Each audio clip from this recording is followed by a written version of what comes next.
One thing you do need to avoid is everyone does it, but if you'll notice, you're watching this university, I'm not reading off a teleprompter. I'm doing everything off the top of my head, and I very, very rarely start stuttering or saying, I've trained it out of my brain. But you start slowly. You talk slowly, you breathe, you make sure you don't make any and then you get better at it, and then you can be as quick as me. Now I talk very, very fast without mistakes, without gaps. And will lose you a deal. Oh, so explain to me how the flux capacitor works. Okay, so you just lost it. You just lost the deal right there. And 99% of people will do exactly that. Even people who are good, even experienced people. Okay, so why? How does the flux capacitor work? I'm going to tell you exactly how the flux capacitor works. Here's how it works. Look at this. I just got the deal. You didn't. All I did was repeat his question. You're saying, so you have time to think. I'm repeating the question, so I have time to think. Tell me how the flux capacitor works. Okay, or tell me how the flux capacitor works. I'll tell you what I'm going to do. I'm going to tell you exactly how the flux capacitor works. All I did was repeat his question. It's not complicated. There's tips and tricks so you learn how to speak without sounding like a moron. If someone uhs and ahs in a presentation with me, I won't buy from them because I don't like that shit. I don't speak that way. Learn how to not speak that way. If you're watching this and you want to learn what I know about how to talk, get the body language course. It will teach you. I gave you one little trick there, but there's a bunch more. Next, everything will go wrong all the time. Everything will go wrong all the time. That's why you need to have a high stress tolerance. And that's also why you need rule number 1. Your best weapon against things going wrong is rule number 1, speed. Speed defies gravity. If you get water in a bucket and you spin it around really fast, the water doesn't come out the bucket. As soon as you slow down, it falls out. Speed is that powerful. You have to be able to work quickly. You need people around you who work quickly. You need teams which react to things quickly. Everything will go wrong all the time. The faster you can plug the hole and fix things, the faster you're going to be back online making money. So anticipate things going wrong. High stress tolerance. And speed is the remedy to all your issues. No matter what the issue is, no matter what the ailment, you need to do things quickly to get it fixed. Everyone I talk to is such a fucking winner that when I sit around, all I can do is accidentally win. Yeah. It's like, oh shit, bam, more money. Like all you can do is win when you're around winners. It's true. It's all you can do. So you have to be very, very selective, and you have to very, very carefully curate your reality. And that's why I created the War Room, because it's a global network, but you have to be global and you have to be online nowadays, because if you're a normal dude living a normal life, you're never going to meet winners in day-to-day life. Yeah. Because they're all slaves. Yeah. So you have to find that guy in Singapore who's a winner, those 2 guys in Dubai who's a winner, 1 in London. Like, it's hard now. Yeah. It's getting harder and harder. But yeah, I don't tolerate negativity around me. Impacting men on every level. Show some love. Like and subscribe. Smiling is effective, but it's only effective if it's used selectively. People tell me, Tate, you never smile. That's not true. I do smile. I smile selectively. My smile has a value.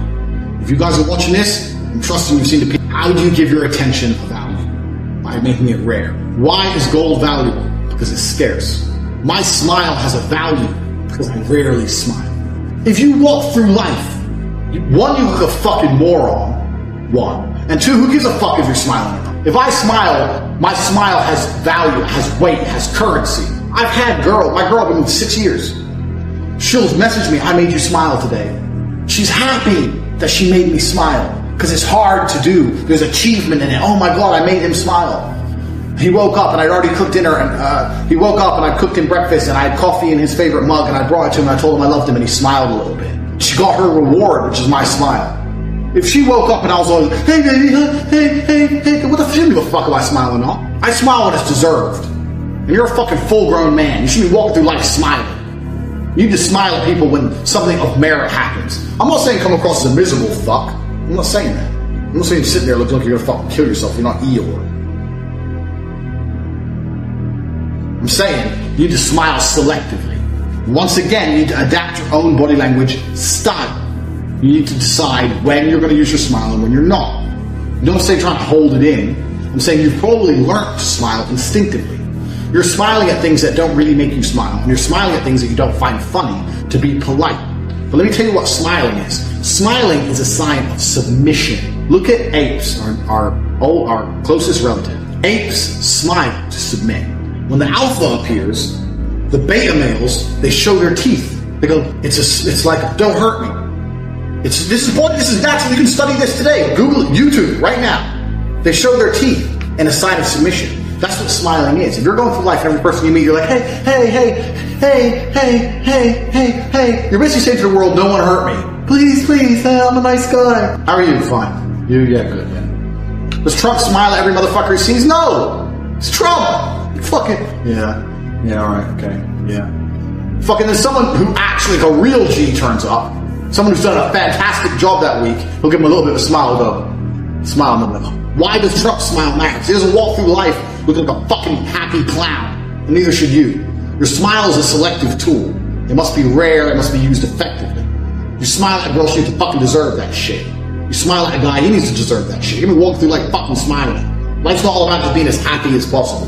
This is the bullshit the media is trying to sell you. They're purporting this idea. If you're happy, smile, be nice. Everyone who's happy all the time, smiling all the time, nice all the time is a fucking loser. You know it and I know it. So you don't want to be that guy. You haven't got to be fucking smiling. Use your smile selectively. I use my smile selectively, especially in dates with girls. When I'm sitting there, it's a little bit frosty, whatever. I don't allow awkward silences because I'm too efficient for those things. I've got a PhD. But if we're talking and the talk's just very general, I'm very neutral. I'm like this. Oh yeah, blah, blah, blah, blah, blah, blah, blah. When she starts to flirt with me a little bit, or if she starts to be a little bit more open, or I know for sure she's... Then I might smile a little bit. I'll be like, bitch, you crazy. I'll smile. She'll say something and I'll smile before I answer. Say, I didn't expect you to be like this. I thought you'd be more arrogant. I'll be like, why? I'll smile. But if she says that at the beginning, I didn't expect you to be like this. I expect you to be more arrogant. I'll be like, why? I'm very different. I decide to smile when she's receptive to me. You're receptive to me, and you're gonna fucking do what I want. You can have a smile in return. Smile is a weapon. Like your attention is a weapon. Like everything you have is a weapon. You're a walking bag of weapons. So most of you men don't understand. Your attention has a value. Your smile has a value. You replying to someone, it all has value. And you guys are just running through life throwing it away. Every single chick giving them attention for no reason, even though they don't messaging girls all the time, friend zoning yourself, smiling at everyone, just throwing your weapons away. Then how the fuck are you gonna do something exclusive? How do you show me I've made you happy if you're already smiling at every dickhead you've ever met? It's stupid. Now you don't have to come across as a horrible person. I don't smile often at all. But let's say I'm in the store and I'm buying something and the guy goes, I'll say, yeah, this much. I'm like, thank you, thanks. I'll nod. If I'm walking past a security guard, he looks at me, I won't smile, I'll nod. A nod is you and I both know who the bad men in the room are. All the big men know the big men nod. All the big men know. If you're not a big man and you're watching this show, what's he talking about? If you're a big guy right now, you know. When big men walk in the club and there's another big man in the club, you instantly, human instinct, you catch eyes like, okay, he's the only person in this club who can match me physically. If there's going to be a fight, it's the only guy I have to worry about. And you always link eyes. And you always kind of do this thing. This like, yeah, all right, cool. We clocked each other. We decided we're cool. It's done. It's a big man know. It's a thing. Big men know. But a nod is far more effective than a smile. You want to be polite, nod at somebody. Yeah, thank you. And cheers. Thanks. Bye. Thanks. The fuck you happy about? You just bought fucking skills. You happy over skills? Little bitch. You full man. Fucking smiling over skills. What's wrong with you? If I have to tell you to give a firm handshake, then I don't know what the fuck you're doing here. You should know that. If I have to tell you that fidgeting makes you appear bored, you should know that already. If you want to look bored, this is obvious shit. You know this one. If you're sitting with a girl and she crosses her legs, she's basically saying you're going nowhere. That's like an anti-rape fucking instant reaction. You know how to read these things. You know these things because you know how to read them instinctively. If you sit with a girl and she does this, you know you ain't back. You know it and I know it. All those pickup artists dudes, they teach what they call keynotes. Fucking gay shit.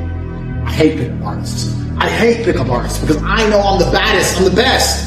So it annoys me. There's all these guys, Red Pill, Mr. Lucario, Bad Boy the Dating Game, all these dudes, and every time I see the girls they're fucking, I'm like, what the fuck is this, bro? These guys are fucking girls I wouldn't even fuck. I wouldn't even touch their girls, and they're bragging about them like, yeah, I went out and I gained this chick. She's a fucking 5. Your 9 is my 5. You call her a 9, she's a fucking 5. My girls look like fucking Playboy bunnies. My girls got 2 million followers on Insta. My girls have billionaire exes. My guess is my girls are actually hot. Your girls are basic. I hate pickup artists. Anyway, they're all fucking idiots. All of them. None of them are good with me. But they talk about this keynote thing where you need to do some touching on the girl. And I agree that I do that myself. That can help. I have two things I do. One is when I first meet, it depends. I don't really do the hug and kiss thing when I first meet a girl. I don't really do that because I know her quite well. But once we're talking shit, one of the things I get to do is I say I'm a kickboxer. Like, oh, you're a kickboxer? I say, yeah, I'm going to teach you. I'm going to train you. I'm going to make you a little ninja because you're beautiful and no one's going to expect you to kill you. And I give that compliment there. Like, oh, like, yeah, you're going to work for me. So go, really, who do I have to kill? I say, well, are you strong enough? And they'll always go, yeah. I'll say, go on, let me see. And then they'll tense their shit muscles of work to do. That's how I first do the keynote, break the ice, touch them thing. I do the feeling their arms thing. But that only works because I have huge arms. If I did that and she looked at my skinny ass arms back and goes, well, where's your fucking? So it doesn't work, does it? So you have to choose your own style. Well, yeah, if they're all crossing up and they don't want you to touch them, whatever, then that's obviously a bad sign. You know these things already. I don't have to tell you super fucking obvious stuff. If you've watched it to this point and you haven't taken any notes, I doubt it, because I've definitely told you some shady shit you probably don't know yet. Especially changing it from angry to calm. I know none of you fuckers do that, because I've never seen anyone else pull off me. Eye contact. A lot of you are very unaware where you're looking, especially when you're talking to somebody. I look in people's eyes. I do that very, very specifically. Not in a creepy way. I don't want none of you fuckers to take my videos. Sometimes I say things which are so nuanced, and I'm worried that people are going to be like, okay, Tate said this, so I have to do this. And you're going to go sit there with a girl and be like, hi. You're the fucking psycho. You have to keep things into perspective. Especially if you want to drive a point home, you look in someone's eyes. Like I said before, the biggest theme behind this spoken language course is the ability to change your language. It's the change of language that people perceive more than the language itself. So if I'm talking to a girl and I'm like, blah, blah, blah, doesn't matter what I'm saying, let me think of a sentence, doesn't matter what I'm saying, but when I want to drive the point home, only then will I look in her eyes. Yeah, actually, I'm really glad I met you because you are beautiful. I'll say the beautiful part and look in her eyes. Before I say that, I'm looking away. And that's what makes it more effective. It's more effective because I've gone from looking away to looking at her. If I just looked at her and said, I'm glad I met you because I really think you're beautiful. It's not, for me, it's far more effective for me to say, yeah, well, I'm glad I met you because I really think you're beautiful. I'll look away and then I'll look at them when I say something I mean. And that change in body language is what they perceive, and that makes you far more convincing. You see where I'm coming from? Don't tell a girl she's beautiful, we'll make sure you're not looking at her, and then look her in the eyes directly as you say it like a fucking man. Eye contact. Eye contact needs to be used as punctuation. This is punctuation.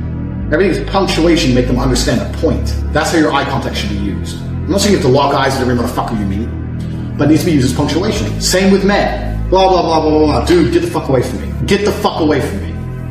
When I look in his eyes, it's when I mean it. When you're saying it, you're not looking in his eyes, you don't mean it. Say I look in his eyes, I mean it. And if you guys watch any of my other videos, you understand how important it is to never say something you don't mean. If you've not watched my video on Tate speech, it's completely free. Trips on depression, it's about 25 minutes long. Watch that one. And I talk about how important it is to say what you mean and mean what you say. Don't tell somebody you're gonna knock them out and you're just gonna do it. Don't be one of those people who walk through the earth talking shit. Let's say, look bro, you go down my face, I'm gonna knock you the fuck out. The first time I look in his eyes, I say I'm gonna knock him out. He knows. It's the first time I've looked at him, he knows I'm gonna mean it. That's how eye contact should be used.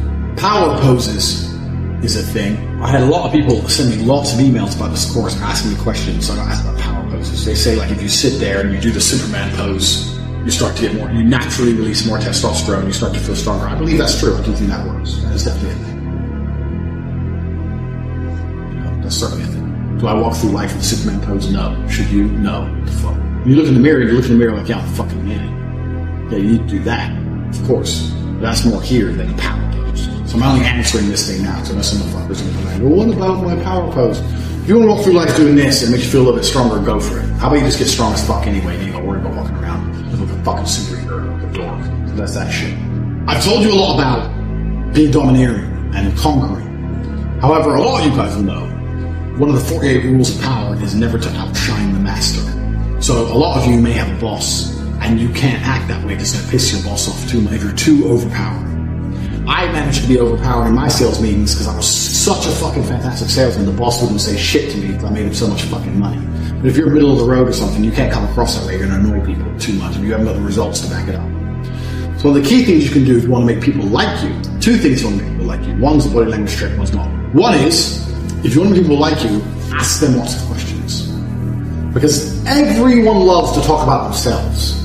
If I'm meeting someone extremely important, which happens all the fucking time, from Trump Jr. to anyone else, I think, okay, I need this person to like me. I don't sit there and try and impress them. I don't sit there and go, okay, Andrew Tate, son of a chess grandmaster, genius IQ, 4-time kickboxing world champion, I've got lots of girls, lots of pussy and money and a Lambo. They don't care. Nobody cares.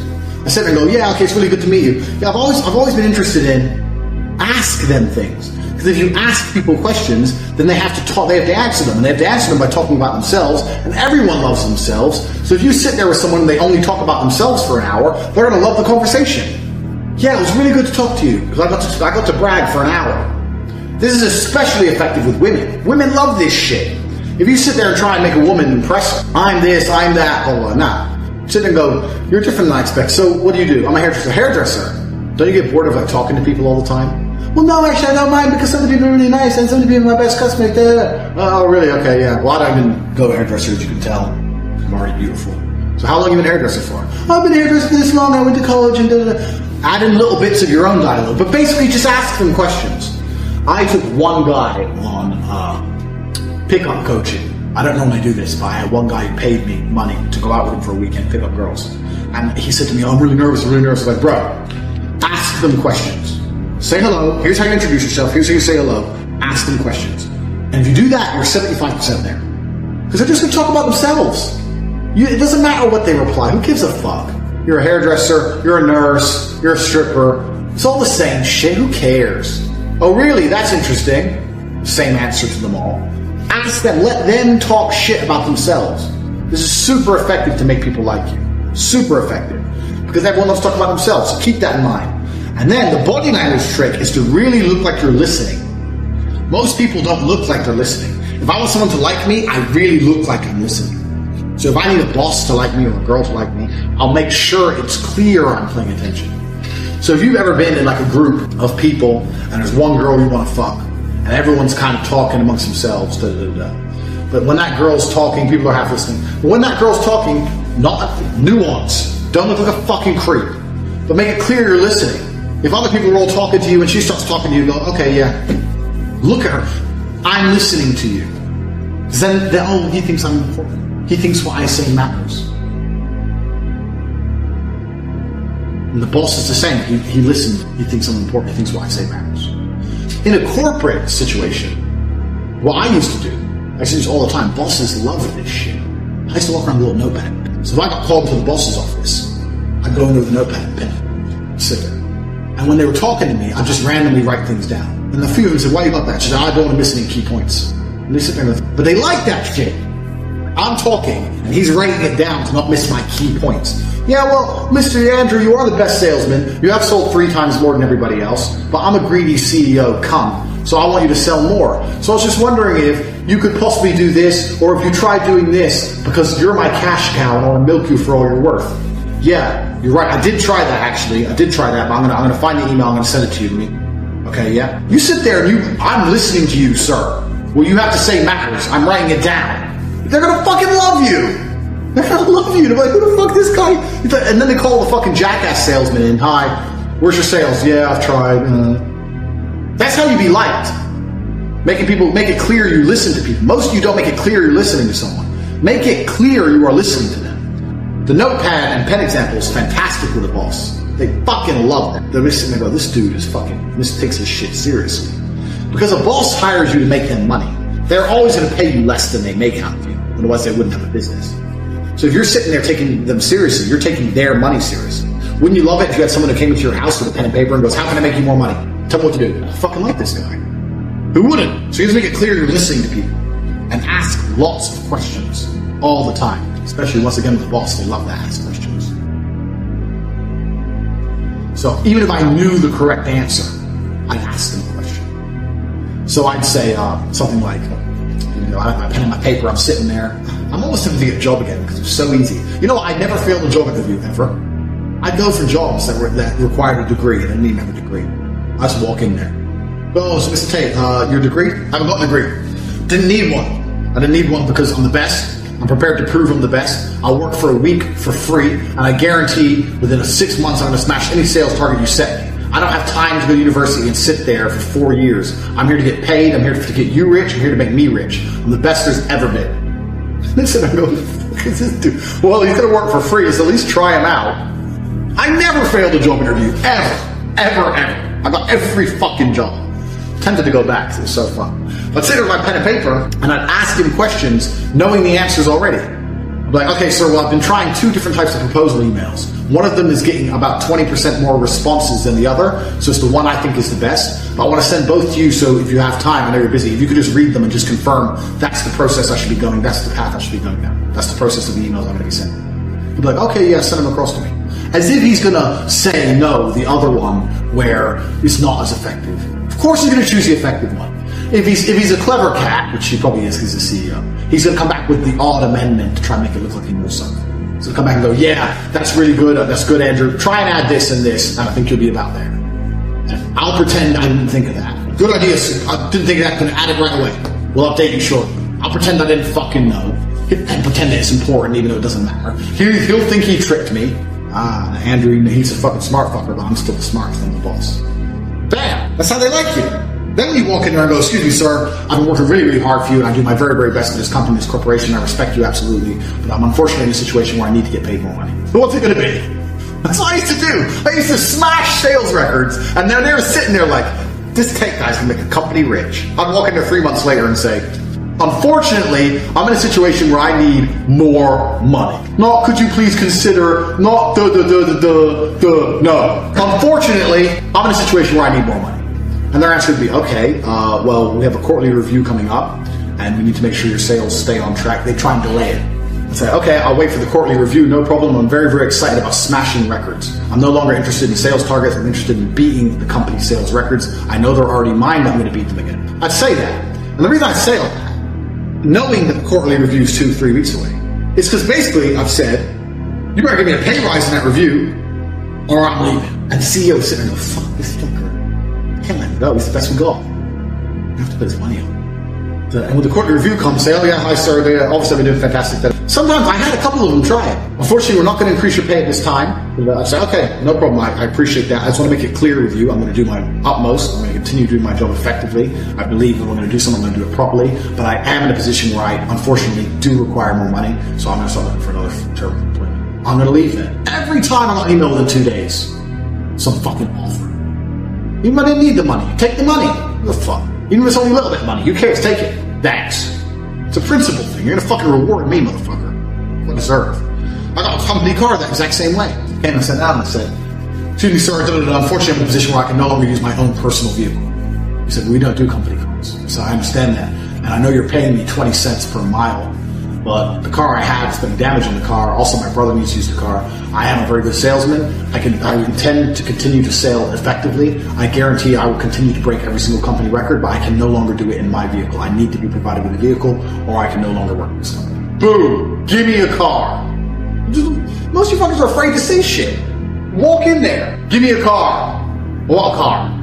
Literally, me and my brother were sitting in our apartment one day. He said, oh, I need the car tomorrow. I was like, I need it. I've got to go to a meeting. And I thought, oh, fuck this. They can give me a fucking car. Next day, had a car. We don't do company cars. Yeah, you do renting a fucking car because your number one salesman makes you all your money fucking said so. I guarantee you do that, don't you? Went down to Hertz and picked me up a fucking nice car. Of course you did. BMW's 3 Series. Thanks. Let's go coffee all over the fucking seats. Ain't mine. I don't give a fuck. So you gotta be mean your shit. But with CEOs, sometimes you have to pretend you're listening, but pretend you're listening to people. They like that shit. Give you a little notepad. Get your shit together. This can also work with women. Sometimes when one of my girlfriends, I say one of, because all I do real G's, no one else real G's. They're like, oh, I've really got a problem, I need your time, no. They're complaining to me. I say, look, listen, I'm busy right now. If I'm going to come around later, I want to sort it out. If I say, okay, tell me what's the matter, and I have to say, no, I'm going to come around later and sort it out. I turn up later, okay, you have all my attention, what's the problem? Blah, blah, blah, blah, blah. Okay, alright, okay, I'm going to do something about it. Yeah, but do what? Listen, I'm a fucking man, I know what to do. Just shh. Then you do nothing, and then they forget about it. Just giving someone your undivided attention in a short burst can be extremely effective. Extremely effective. Leaning forward implies you're paying attention.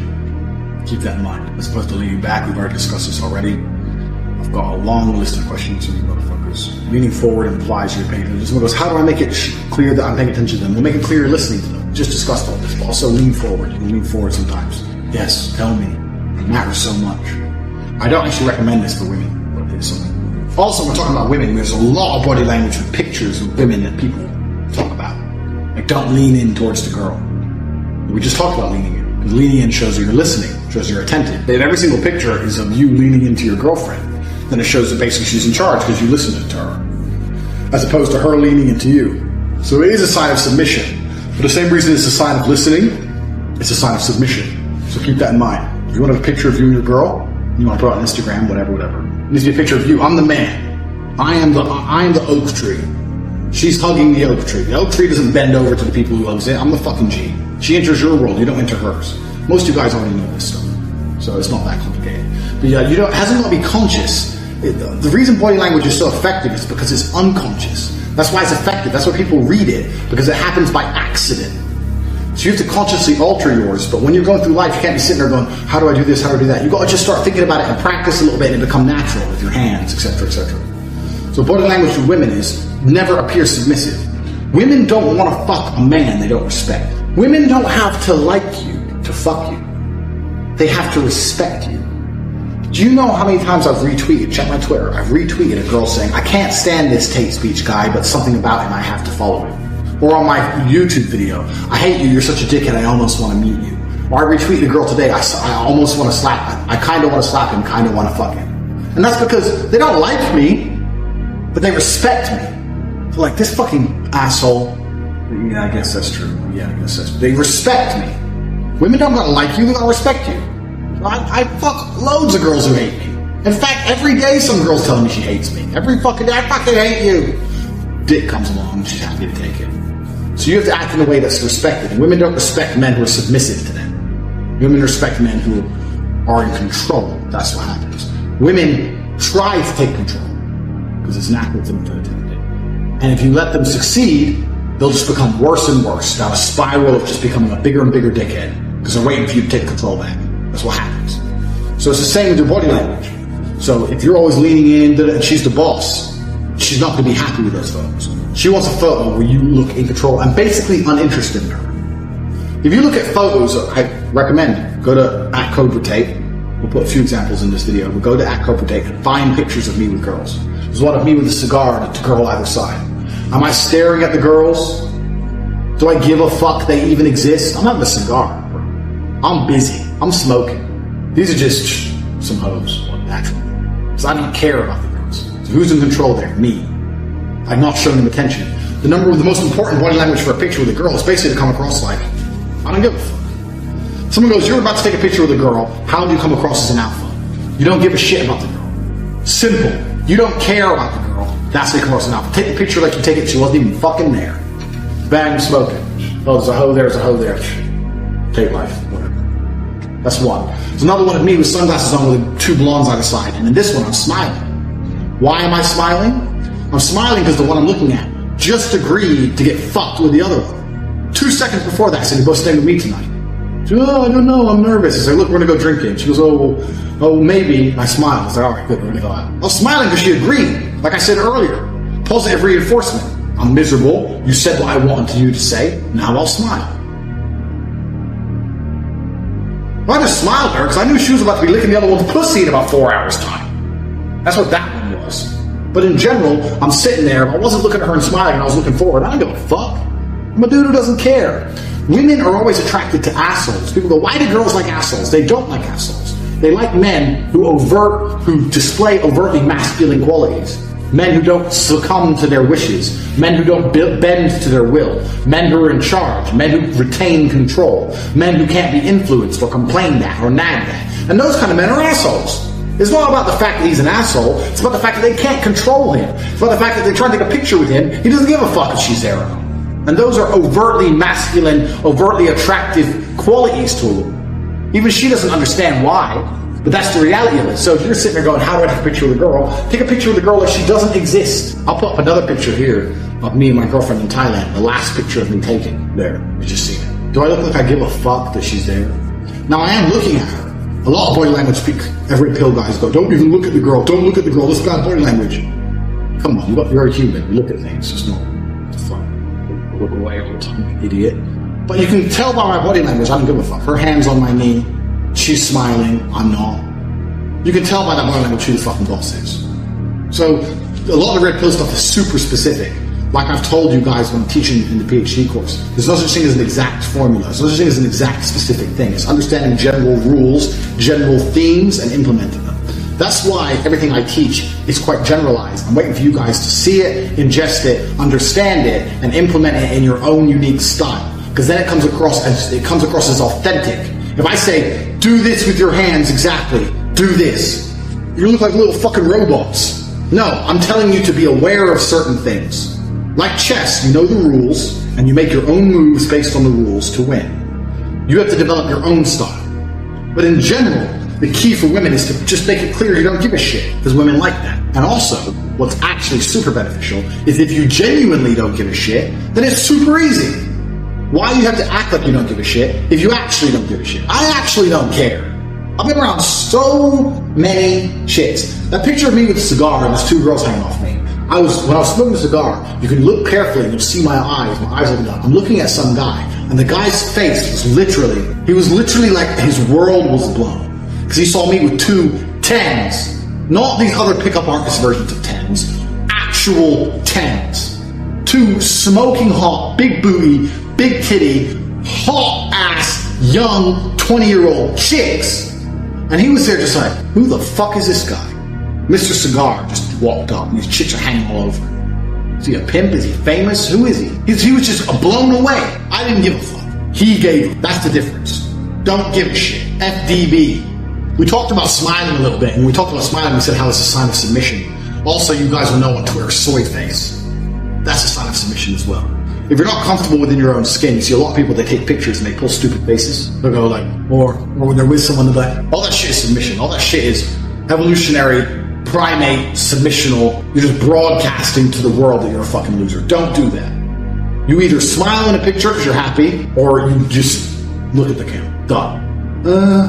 You're not fucking clown, and you're not fucking 15. You're making stupid ass fucking faces. It's dumb. Don't do that. Ever. Especially not with a chick. Sometimes chicks do that. When you're next to her, I guarantee you're not fucking her to do that shit. I've had girls do that next to me. And I'm just like, look at them like the moron they are.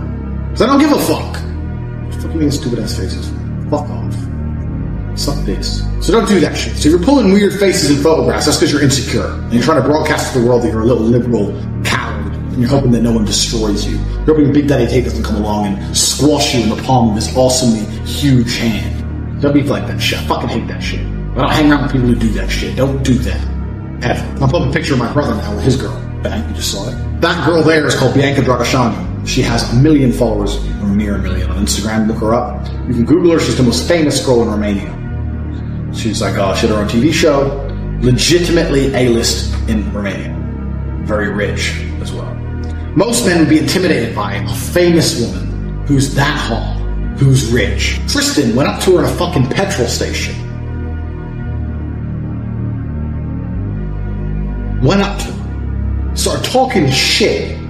Just the way me and him do it. Got her number. Progression. HD guys. Tower of power. Introduced himself. Blah, blah, blah. Confident. Bang, bang, bang. Didn't get her number. He got her Instagram.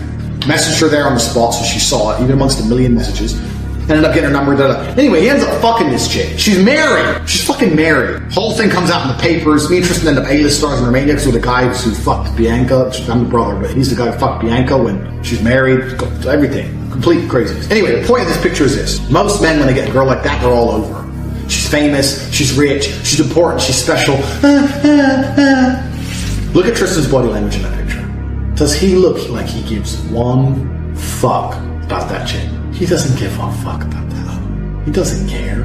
He doesn't care. Some hoe. How many hoes have I fucked? Who cares? You dudes are out here caring too damn much. It's garbage. Like all of my courses, what I'm going to do is I'm going to update them forever for free. Andrew, I want to learn to speak like you do. The way you talk on podcasts is why they're so monumentally successful. I want to speak like you do. How do you practice? How often do you practice? And I tried to explain to him. I said, brother, you're 42 years old. I'm 36 years old. You've been speaking longer than me. So it's not about practice. The difference between you and I is I pay attention and I make sure that I get feedback. So if I do a podcast, I will watch it back and write down every time I made a mistake or every time I could have used a different word. I will sit there and actually analyze my work to get better. You reflect. I reflect. If you don't reflect and you just speak, you stay shit. And how about communication? Who'd you look at? Were you always a good communicator? I can see you being a great communicator since you were 14 years old. I was pretty good, yeah. Okay. Who did you look at and say, that guy's good, but I think I can, do it better? That's a good question. And I think that you know what I'm asking. I know what you're asking. I don't know if there's one particular person I took nuances from, because when you're a great communicator, you know how to be serious and you know how to make people sad and angry, and you also know how to make people laugh. There's different people who can do lots of different things. So who was that? Was it somebody that was multifaceted like that? I think it was a lot of different people. And I also think that... Did you pull from comedy as well, or no? Certainly did, but I was also extremely self-critical. I think that's where a lot of it comes from. I'll watch this podcast back 15 times. I will notice every single time I made a mistake. Just then I said I'll watch twice. That was a mistake. I will watch this back 15 times and I'll identify every single error. I have an email list and I sign up and I get words of the day. I get 5 or 6 new words a day, which I try my very best to memorize. It's harder than you think to memorize 5 words a day, but I always try to make sure I have the most interesting vernacular I can possibly have, a wide vocabulary, so I'm going to be very specific with my points. The reason I actually did that, I keep talking about my dad, but I'm his son. I have the same name, Emory Andrew Tate III. He was Emory Andrew Tate II. My father was a linguist for the CIA. He spoke Russian and German and Spanish and English. And I think I've told this before. Back then, when they needed someone who spoke Russian, they would take a Native American and teach them Russian. Nowadays, we have a bunch of Russian-speaking allies. You can go to Estonia, Latvia, Lithuania. They're all NATO and just get a Russian speaker. Back then, they taught my dad Russian, and he held the Air Force record for the fastest assimilation of a foreign language. When he died, a guy sent me an email, sent me a message saying, "You don't know who I am, but I worked with your father in the Air Force, and he had the fastest assimilation. He learned Russian in 2 weeks. Crazy." And I remember saying to my dad, "Will you teach me Russian?" He said, "Boy, you don't even know English." I said, "What do you mean?" He goes, "You don't even know English." And, and once he sat me down with a dictionary, I was like, "You're right. I don't even know English." That's why I've lived in Romania 7 years. People say, "Why don't you speak Romanian?" Because I don't know English yet. I had to finish the first job before I learned the second. I don't know English. There's a bunch of words I don't know. I can't speak how he spoke, so I don't have time for a second language. Yeah. Also, another thing I found really interesting, Putin speaks English. Have you ever heard him speak English? No. Because if you want to speak to Putin, you speak to him in his language. You speak to me in Russian. And I reply to you in Russian, so I cannot be misunderstood or misconstrued. I don't make a fool of myself. You can't get me on some vernacular trick. I speak my language, and I also prefer that also. I speak English, that's what I speak. If you want to speak to me, you speak to me in my language, so I will win the debate, always. Who do you look up to outside of your dad? I look up to lots of people. I'm talking specifically younger age, not today. I'm talking 16, 20, 25, that age. Not today. It's a good question. Because I always believed in trying to take the best parts of individual people and then amalgamate them. And I know you want a name, and I can't think of one off the top of my head, but I would look at people who I didn't even respect, but they'd have one particular thing about them I thought, that's good. It could be somebody I didn't even like, but he dressed well. I think you just have to be perspicacious and look at people, and there's something you can learn from absolutely everybody. And just try and adapt it all. I'm not saying everybody should be clones of me. For everyone's individual, right? But there might be some things about me they find inspiring that they may adapt and take on board, and then they'll find some things from other people. But learning to speak is something I understood from a very young age how important that would be. That's a superpower. Okay, so let me go back to the question I was asking, where I'm trying to go with this. So I asked the question, I said, imagine the 20-year-old that's watching this that's saying, "No, Tate, don't give me the answer for anybody can create, contribute to society. I'm not that guy. Talk to me like I'm 1 in a million. Talk to me like I'm 1 in a million. So if I'm willing to give 20 years, 30 years of my life to one way to go up to make true positive impact in America, my country, in the world, what should, don't talk to me like everybody else. What the standards, what should I do? What angle should I do? Okay, so first things first, you need to be worthy of respect. And you're going to be worthy of respect through having things which are difficult to acquire. So first things first, the basic things, you need to be very focused on trying to make money, because people listen to you when you have money. They just do. Secondly, you need to be in fantastic physical condition, because when you're in fantastic physical condition, it cannot be bought. It must be earned. And people know that. When you're in, I don't know about you, if someone walked in to sell me something and they were obese, I would not trust them the same as if they were in fantastic physical shape. Because I'd say, I don't think you have dedication and heart. I don't think there's something about you that I just wouldn't trust you the same. So fantastic physical condition and money is the first thing. The second thing, whatever your ideas are, you need to learn how to communicate them. Speaking is a superpower in and of itself. You need to become a fantastic communicator. You need to be comfortable in all realms of communication. You need to be persuasive. You need to be comfortable arguing. You need to be good at debating. There's a lot of people out there in the world who have ideas that they can't even project into somebody else's mind. How are you going to rule the world with that? How are you going to get your ideas out there and make an influence if you can't make other people understand exactly what you think? That's the first thing. Second thing, once they understand exactly what you think, you need to make them agree with what you think. These are two different skills. Must be practiced and must be learned. If you're 20 years old and you want to change the world, you need to be having endless debates. Endless. Without resorting to name calling, not on Twitter like a dummy, in person. And you need to come across in a way that people agree with you. We can go back quickly and talk about the red pill. The difference between me when I talk to girls on these panel shows and every other guy when they talk to girls on these panel shows is, when I'm done, all the girls want me. Watch them. Watch the shows. I say the same thing, and by the end the chicks are in love with me, as opposed to saying the same thing and the chick's thinking I'm a dickhead. That's the difference. I project my ideas and I make them agree with my ideas to a point where they're like texting me afterwards. I'm not saying anything different, it's how I'm communicating it.